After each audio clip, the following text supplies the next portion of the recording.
Sawadika. Thank you for joining us on Newsline. We're broadcasting live on NBT Radio Thailand FM 88 and also on NBT World. It's a Thursday today and the date is March 3rd of 2016 and my name is Sandra Hanutsaha.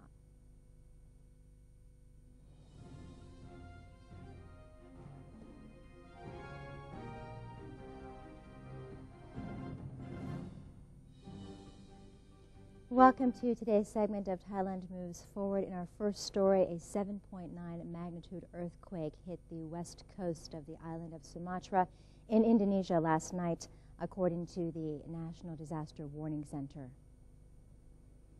A massive and shallow quake struck off the Indonesian island of Sumatra, a region devastated by the 2004 Indian Ocean quake and tsunami.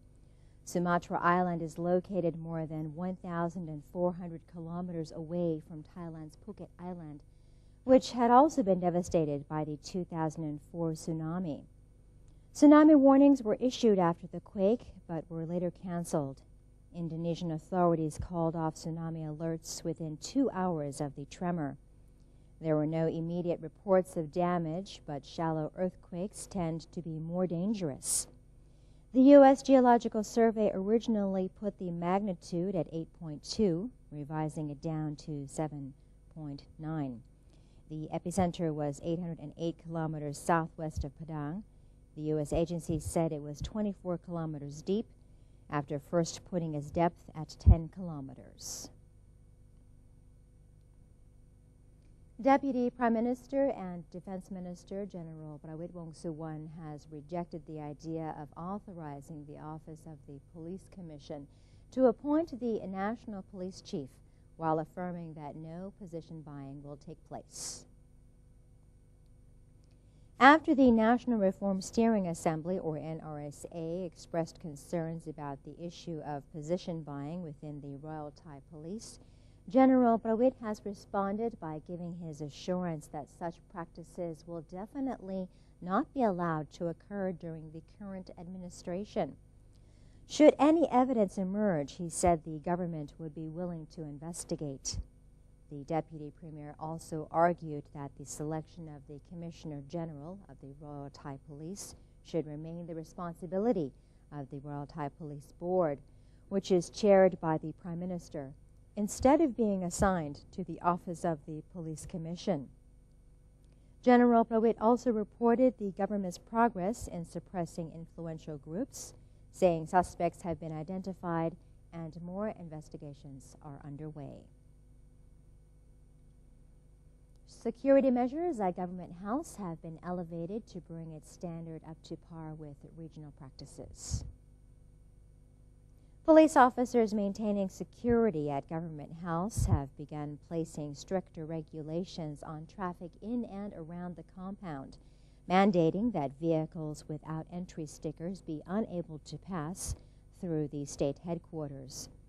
These stickers also indicate where vehicles can park at Government House, with the Thai Khu Pha building now off limits for parking. Other measures to beef up security at the compound include separate entrances and exits for officials and members of the press. The front gate of Government House is now only available for entry by the Prime Minister and foreign guests of the state. Deputy Prime Minister and Defense Minister General Prawit Wongsuwon stated that the revamp is due to Government House being the center for the nation's administration and requiring the highest security standards. He affirmed that the tougher security measures were not prompted by any threats of terrorism in ASEAN. The National Land Commission has resolved to give more than 300,000 rai of land to communities in 47 provinces for use in generating local income.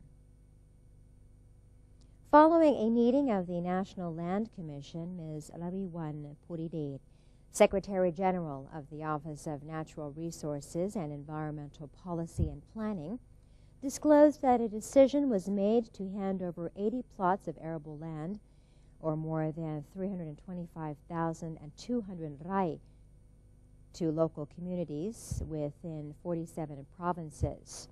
The move was in line with the annual campaign to provide people with their own land with which to make a living. Pamphlets will be distributed to educate residents on proper land management. According to Ms. Rawiwan, the meeting also discussed the management and allocation of land in national forest reserves, mangrove forests, and public areas, as well as followed up on progress in drafting the new National Land Commissions Act. Prime Minister General Prayut Chan-o-cha, who chaired the meeting, laid stress on the goals of promoting occupations among community members, developing basic infrastructure, and ensuring stable income for residents. Luke Stevens, the United Nations resident coordinator in Thailand, paid a courtesy call on Foreign Minister Don Paramatwinai. Mr. Stevens urged Thailand to restore democracy and said the United Nations would appreciate collaboration with Thailand in all aspects. The United Nations tends to extend cooperation with Thailand, though it has been suspended since 2014. The foreign minister explained Thailand's political situation and human rights issues. He said Thailand is now proceeding on the roadmap's second stage, and all suggestions about the draft constitution are being considered. Touching on the human rights issue, Mr. Don said the Thai citizens, especially the media, still have freedom of expression in every way. He added that Thailand can be considered to be the most flexible state in terms of freedom of expression in the Southeast Asian region. The Ministry of Interior and the Ministry of Tourism and Sports attended a meeting on tourism problems, including the problem of travel agencies which use Thai nationals as nominees. A total of 245 travel agencies have been inspected since July 29th of 2015 by the Department of Tourism. Of this number, 22 agencies are suspected of using nominees in popular destinations in Thailand, such as Pattaya, Koh Samui, Phuket, and Chiang Mai. 6 agencies were found to be using nominees. The department has forwarded their cases to the Department of Special Investigation and the Revenue Department for retroactive audits. The department is also working with the Royal Thai Police to impose 10 measures to tackle problems that threaten tourist safety, such as gangsters that is, and organized crime. A special committee will be set up to deal with unreasonable cheap trips for Chinese tourists in an effort to increase tourism standards in Thailand.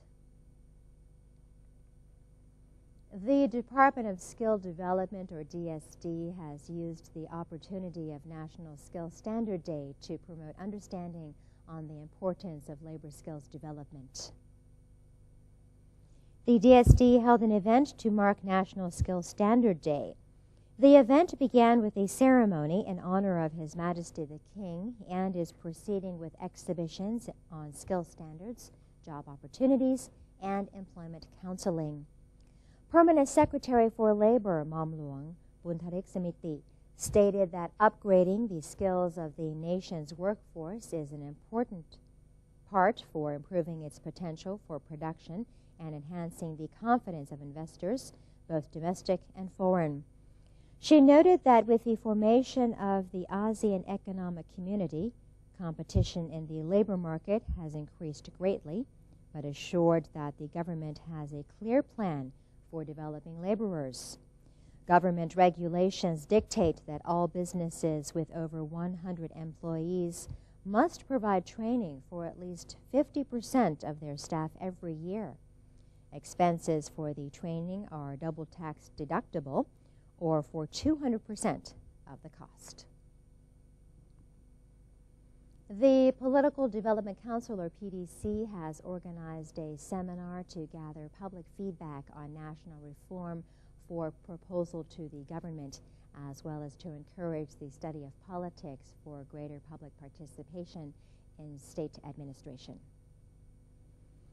Deputy Speaker of the National Reform Steering Assembly, or NRSA, Alongkorn Polabut, opened the seminar, which was organized to allow members of the PDC's network to contribute their opinions on national reform and to encourage the public to take part in the kingdom's administration. PDC Chairman Thirapat Serirangsan remarked that reforms must be carried out with consideration of the nation's needs and the people's opinions. He called for greater study of politics and to instill civic consciousness in youths. He also gave his opinion that the roles and origins of the Prime Minister, senators, and members of Parliament should be made clearer, that minority MPs should have a mechanism to empower their votes, and to guarantee the right of public participation in politics.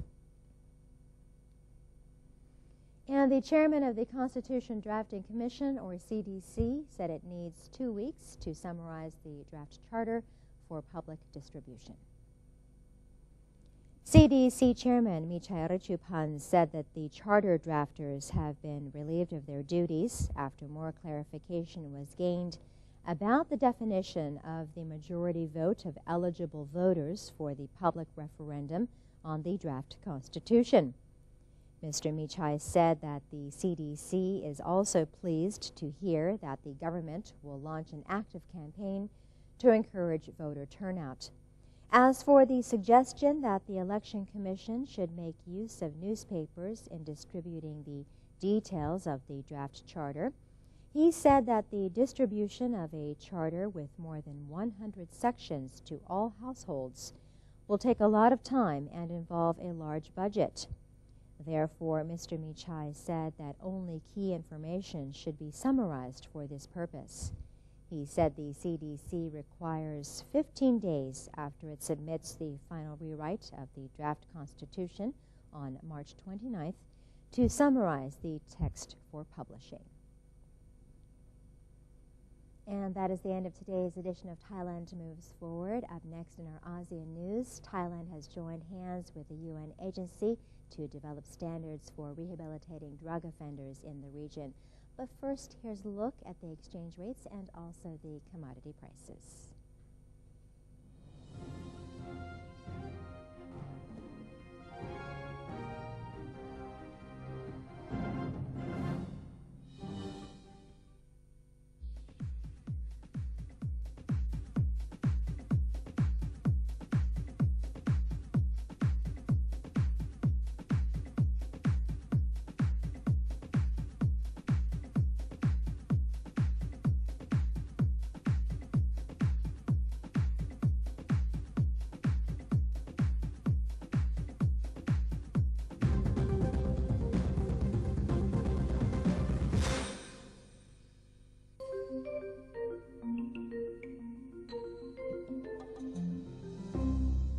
ASEAN Socio-Cultural Community. Due to recurring natural disasters in the ASEAN region, the ASEAN Committee on Disaster Management has become the main authority to coordinate emergency help during disasters. Moreover, there is background of cooperation in terms of environmental sustainability and restoration of natural forest land to reduce the impact of disasters. One vision, one identity, one community. Pad Thai, created from Thai wisdom, used to be served on banana leaf, and the banana tree is used for practicing Muay Thai. Muay Thai was trained in the temples, which can be found on the mountains, in the caves, or on the water, everywhere, just like Pad Thai. There are thousands of other stories to discover. Discover your amazing stories in amazing Thailand.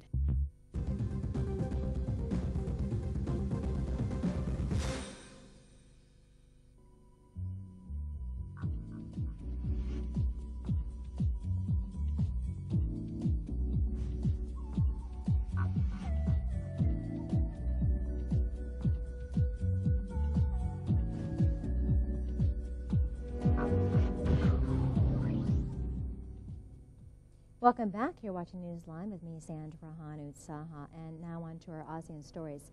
The Department of Probation has joined hands with the Thailand Institute of Justice and the Japan-based United Nations Asia and Far East Institute for the Prevention of Crime and the Treatment of Offenders, or UNAFEI, to develop standards for rehabilitating drug offenders in the ASEAN region.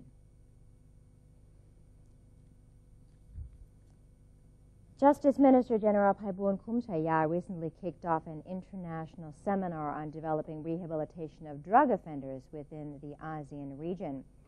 The meeting was organized for experts from around the world to exchange ideas on handling convicted drug criminals.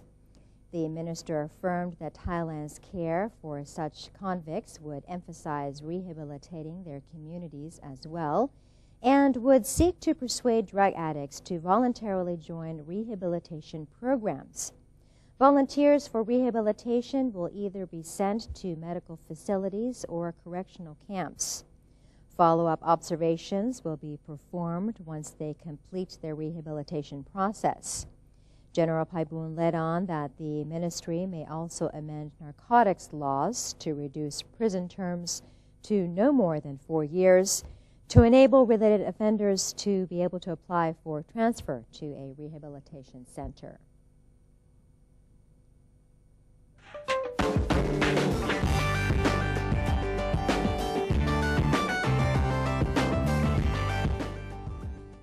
The U.S. State Department said the United States does not want China to use its Navy to intimidate fishing vessels from other countries in a disputed area of the South China Sea.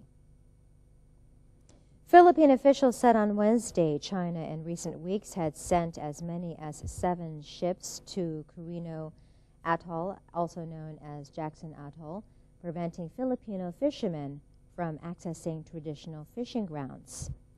Meanwhile, State Department spokesman Mark Toner said in the wide-ranging briefing that the United States was concerned about reports of Syrian government tank and artillery attacks against civilians in several areas, as well as possible use of chemical weapons by the government since Saturday's ceasefire. He said the United States had shared the reports with other members of the International Syria Support Group, including Russia and Iran, and urged all sides to exercise restraint. Russia and Iran support the Syrian government in its war against opposition groups. Measures are being taken in Mexico to combat influenza after a surge in cases, which, according to authorities, is associated with a late entry of winter, which has caused low temperatures. Health authorities have reported that so far this winter season, a total of 2,818 influenza cases have been confirmed in the country, with a total of 98 deaths. This figure represents an increase of 11.8% compared to the number of cases over the same period last year. Most cases, just over 50%, have been centered in Mexico City, followed by the states of Jalisco, the state of Mexico, Nuevo León, and Tlaxcala. In Mexico City, which in 2009 was paralyzed by the outbreak of the H1N1 flu virus, health centers run by the local government are providing free vaccines to prevent further infection. Antibacterial gel and face masks are being handed out to students prior to the start of classes. Authorities in Calais said the demolition of the migrant camp known as the Jungle in the northern French port will last for a month after workers began deconstructing the site this week. French riot police and demolition workers moved into the jungle on Monday after a judge upheld a government order last week to evict migrants living in the southern part of the camp. Local prefect for the Calais region, Fabienne Boussio, said she expected the demolition to take more or less a month. Thousands of migrants fleeing war and poverty from Afghanistan to Syria have converged on the northern port over the past year. Many attempt to climb illegally onto trains using the Channel Tunnel that is, or into lorries heading to Britain, where they hope to settle. Their presence has led to tension with some of the local population and to a permanent police deployment. And Australian victims of sexual abuse by Roman Catholic Church clergy said they had managed to turn their anger into optimism as they arrived for the fourth and final day of hearings at which top Vatican Cardinal George Pell is giving evidence. The group of victims who traveled to Rome after Pell said he was unable to travel to his native Australia because of heart problems a day earlier on Tuesday said they had requested a meeting with Pope Francis before they fly back to Australia on Friday.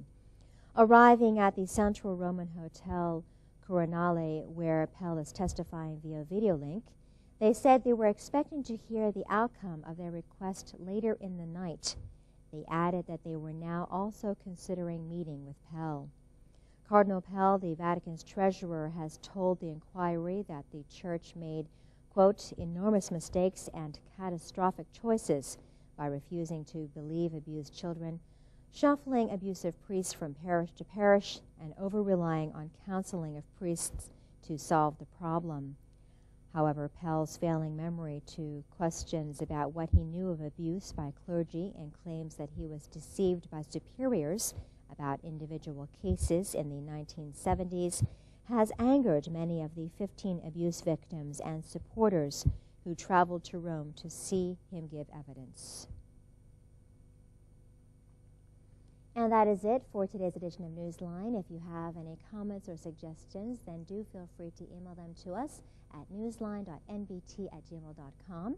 You can also follow us on Facebook by simply typing in NNT and have a look at our website at thainews.prd.go.th/en.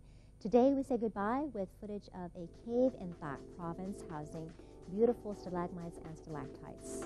For Newsline, I'm San Purahan Utsaha. Have a great day. Sawadee ka.